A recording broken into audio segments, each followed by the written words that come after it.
Welcome to Werewolf the Apocalypse Heart of the Forest, Episode 2. We're following Maya, our protagonist. She has traveled to Poland to find more about her ancestry and family history. Before we start, I also wanted to tell you that I will accept more mishaps with pronunciation and me stumbling on the words, because the way save file works. It's not easy to go back. If you do, you have to start from the beginning as there's no save files. With that, let's continue our story. So I followed him at the crossroads. We have chosen a path, he said. There's the old wolf den, or I could show you the barrows first, or a clearing that some folks call the place of power.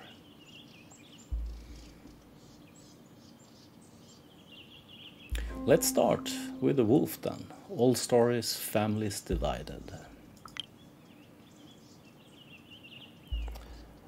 Just one small thing. We started walking, but after a few steps he stopped abruptly, like he remembered something. Then he turned to me. "Could you do me a favor, please?" he asked. "Sure." "Yeah, man, sure. What do you need?" I smiled. He ran his hand through the moss on a dead tree trunk, smelled his finger, and then reached into his pocket. He took out a small stone.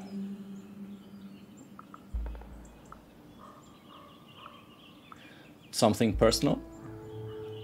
It looked like one of those stones you treasure as a child and then grow out of, but he looked at the pebble as though it were still a treasure.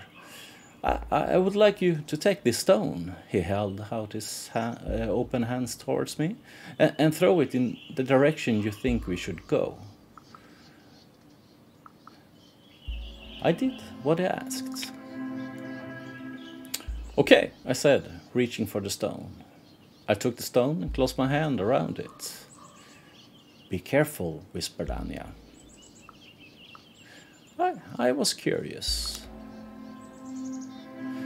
It was warm and I felt grounded when I squeezed it. I closed my eye and thought about the wolf den, trying to imagine the place. I thought about old wolf tracks and the bones of their prey. I threw the stone. I felt my hand rising entirely on its own and then throwing the stone as far as I could. When I opened my eyes, Daniel picked it up off the ground. "Okay," he said, "let's go." What happened exactly? What just happened? I was confused. You were accepted," he answered with a faint smile before he turned to head deeper into the forest. Bartek gave me a thumbs up. It crossed my mind that the two might have known each other for a long time. The old den. The first thing I noticed when we stopped was a pine tree. A pine tree I knew. I remembered it, small, twisted and crooked, growing on the side of the hill, fighting for life and balance. Robbed of level ground, it had to make do, to adapt. Months before that, when I decided to come to Poland, I dreamed of that tree. I was sure of it, just like I was sure that under the roots I found a burrow, and a few feet away, another one, like two dark eyes glazing at me as I approached. Daniel passed me and approached the tree. He pressed his cheek against the trunk. "Hello," he said quietly. "Hello again." "Hello again," I said quietly. Daniel looked at me with surprise, but didn't comment. Bartek blushed a little and looked at his shoes. "Yes, hello," he mumbled, hands in his pockets. "This is the den," announced Daniel. "It's abandoned, of course, but still worth seeing." Why was it abandoned? "What happened?" I asked. "Humans happened," Daniel sighed. He sat under the tree, leaning his back against it. It was a hot spring morning when they found this den. No one knew who the men were. Even though it was only one human generation ago, there were 6 cubs under here, under the root of this tree. He'd stopped stuttering and seemed to enjoy telling the story. I enjoyed listening. And I enjoyed listening to it. There was something calming in his voice, the way he talked. His slow gestures and wistful eyes made me feel as though I was with the cubs on that hot spring morning. I don't think they wanted to hurt the wolves, he continued. They probably thought they'd be abandoned. That's why they took the cubs with them. Humans have this instinct to make you try to befriend everything, especially if it's dangerous.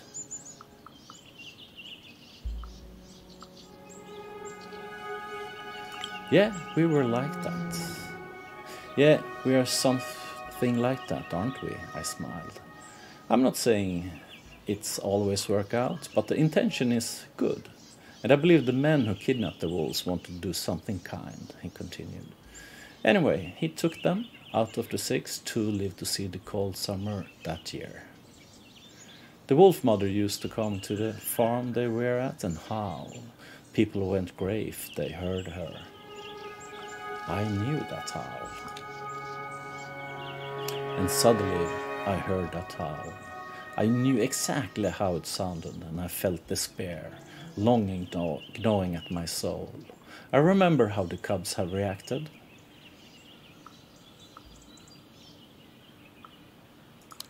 They snarled at people. Every time she came, we remember what had been done to us. We gnawed at our captors, knowing they deserved it all. Deserved to go grey, deserved to die for keeping us enslaved there. Maya, are you okay? Annie asked, putting her hand on my shoulder. I liked how it told the story. You're such a good storyteller, I said, trying to brush it off. For a moment there, I felt like I was one of them. Thank you, Daniel sighed, looking at the tree and the burrow. The cubs that survived were sold to some people in Hainovka, but after a while, both of them ended up back in Bielovetsia with the scientists. They have a station in the national park. One of the wolves, Kazan, was a celebrity of sorts. If you saw any wolf photos from here, they were probably of Kazan. He was even on postcards.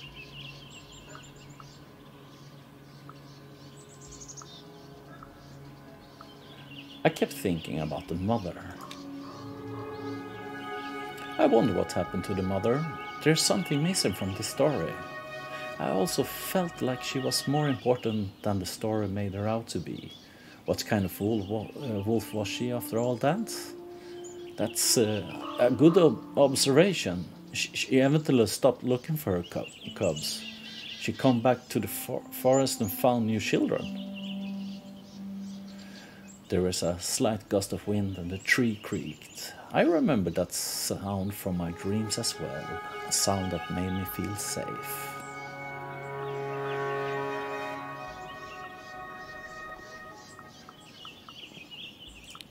What happened to Kazan? And what happened later? I felt like I knew Daniel well enough to ask that. Is Kazan still alive? He lived for 8 years in the park, Daniel looked at me with his yellow-green eyes, until they let another male wolf into his pen. I held my breath. They fought over the she-wolf and Kazan lost. Bathik shook his head. It was human neglect. They should have known what would happen. Annie looked up from her phone. I've read about that. She sounded upset. They didn't notice he was wounded. It took him 3 days to die. Daniel shrugged. He lived a long life and died fighting. It was good. We fell silent. He looked at the burrow for a long time. This place is my friend. So I keep trying, keep it important and respected. I think it's my mission, you know. I could relate to that. I, I think I understand. Every family had a story worth remembering. Danny looked at the tree one last time. Goodbye, he said. I also said my goodbyes. Goodbye, I repeated, and we left. Between the trees, the forest was alive around us, vigilant, but not alarmed by our presence. I kept thinking about the stolen cubs. Burrows, ancient graves, buried secrets. The dead hills. The trail soon disappeared. Sometimes we walked along a barely visible path made by some animals. Sometimes we followed a stream or a gully, but for most of our trek we walked through the dense undergrowth. Daniel was a great guide. He had no compass in hand, no map, yet we were heading dead north, and he moved through the forest with grace and ease, like it was his backyard and he was showing us around. Anya and Bartek followed us, lost in hushed conversation. It was a pleasant walk. It was a pleasant walk. There was always a path through the brambles, the ground was even, and the branches stayed out of our way. I almost felt like the forest wanted us to find a way. Daniel was a mystery I decided to solve. I watched the efficient and deliberate way Daniel moved, and I tried to guess his background. Why had he become a guide? I asked a few obvious questions. Where are you from? I asked the obvious question. From around here. He made a vague gesture. Are you a professional guide? That's what I do for a living. He wasn't very talkative. Leave him be, whispered Anya.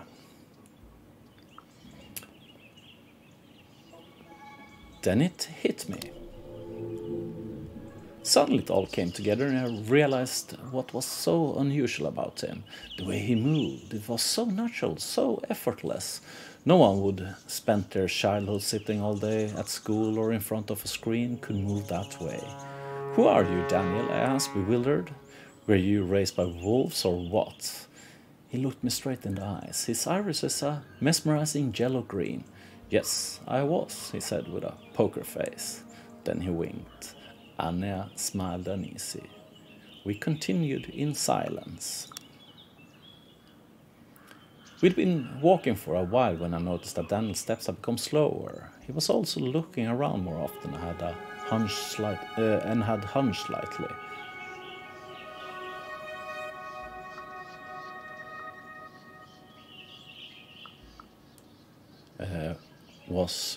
Was it the barrows? Are we there yet? I asked. He froze for a second as though he forgot that I was there. They're too tricky to find sometimes, he mumbled. Be quiet for a minute, please. That's what was when I felt it.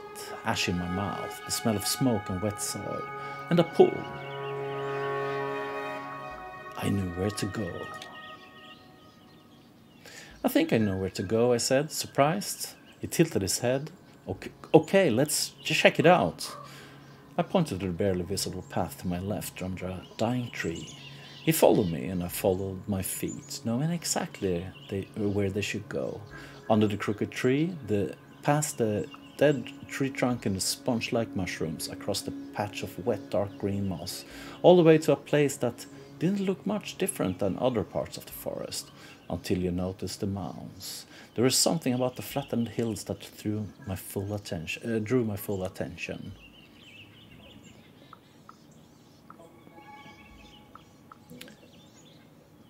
I could remember. A memory stirred in my mind. No, it wasn't a memory. It was a feeling anchored in my chest, aching to the taste of ash in my mouth and the smell of smoke. Longing, sadness, resignation. But there were more. A sense of sacredness. It filled me with a calm excitement, and when I closed my eyes, I saw a fire burning in the darkness. Voices. The dead were trapped beneath the stones, their bodies tangled in the roots. Some wore ancient Roman armor, some rags, some uniforms from the world wars, some modern camo. Their eyes were clogged with wet clay, but their mouths moved, repeating the stories of their lives. Will you tell them our stories, they asked. Will you remember us? No, only one story were important. I had another mission. There were only one story worth telling, the story of the forest. When I opened my eyes, Daniel was watching me. You were somewhere else, he said. You said you had family here? I nodded. I heard that my father's family come from here, I nodded. I don't know much about them, though, he sighed. I don't think you should be here, he said tersely. You're not ready. He knew something. Why? What do you know? I wasn't letting it go. About you? Not much. But from the Pusha? The past is close here. His eyes were worried as he looked at me. And if the Pusasha called to you, it's wise to listen. But it's not wise to get lost in the voices. Come. On the way back, I was lost in my thoughts. The voices in the vision knew what I had to do. It's almost as though it were expected of me. I discarded that thought. The walk back was uneventful. In the shadows, I felt a little tired. The shadows of an enormous tree cooled the sweat on my skin. The taste of ash lingered in my mouth. Place of power, magic, tourist trap. A buzzing in my ears. It started with the hair on the back of my hands rising. The air around me seemed brighter, lighter. The leaves in the tree trunk turned yellow and my skin started to prickle. I realized that I couldn't hear anything except for a low buzzing that was filling my ears. I tripped and lost balance for a second, and when I caught myself, everything around me was swaying, dissolving into the buzzing. I had to do something, snap out of it. I willed it to stop. I frowned. Stop, I said under my breath, sternly. And for a moment the buzzing did stop, though I wasn't sure if it was because of my words or because I was distracted by a shadow among the trees. A few feet from me there were a clearing. I could see the silhouettes of a person moving slowly, deliberately there. I approached. The clearing was a plateau between huge boulders. There were double-trunked trees between the rocks and an angular wooden construct that stuck out of the ground like a sore thumb. There were a bike leaning on it, but more importantly, there were a man. He was moving in the most beautiful, harmonious way I'd ever seen. It was hypnotizing.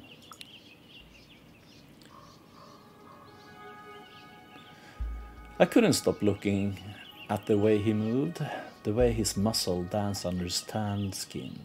I admired the precision, the certainty, the way the man carried himself. I wanted to have that. I wanted to be like him, and I knew I could. The energy that had been filling me earlier took form. It was flowing in rhythm with his steps, with the flow of his hands. The words came out of my mouth seemingly without my knowing. What did he do? What did you do? He smiled. It's a little bit complicated. He stretched his hands towards me. I'm Cornell, he said, with a hard German accent. Shouldn't you be on the logging site? Daniel asked after I introduced myself. I needed to center myself, he answered. The others are still there, don't worry. They were cutting down trees in this forest? Wait, logging here! I couldn't believe my ears. He smiled bitterly. Yes, logging here, that's why I needed to calm down. This place is special, Daniel said. Some people call it a place of power, as I told you. They have a good reason to, Cornell added, looking around you. So I looked. It was a clearing filled with light. I could see Cornell's traces in a beautiful pattern on the ground, but there was one thing that caught my attention more than anything else. The tower spoiled the serenity of the scene. Why the fuck is this here? I asked, pointing at the observation tower. I thought this was supposed to be a forest untouched by humans. People believed this was a place of worship thousands of years ago, hence the fruit trees, the stone circles, and now the tower. And indeed, there's a lot of energy in this place. You felt it, didn't you? Yeah. Yeah, I felt it. I was without enthusiasm. I said without enthusiasm. The Pushasha is wounded and in pain, and it calls out in rage to anyone who can hear it. Here, this call is louder. You see the logging? Yeah, eyes darkened. It's slaughter. Anya gasped quietly. Every priceless thing can be destroyed by greed. Logging is illegal, of course, but illegal is sometimes just a way of saying a bit more expensive, but still profitable, especially for a huge corporation. The force is hurt, the wound is getting bigger, as is its desperation.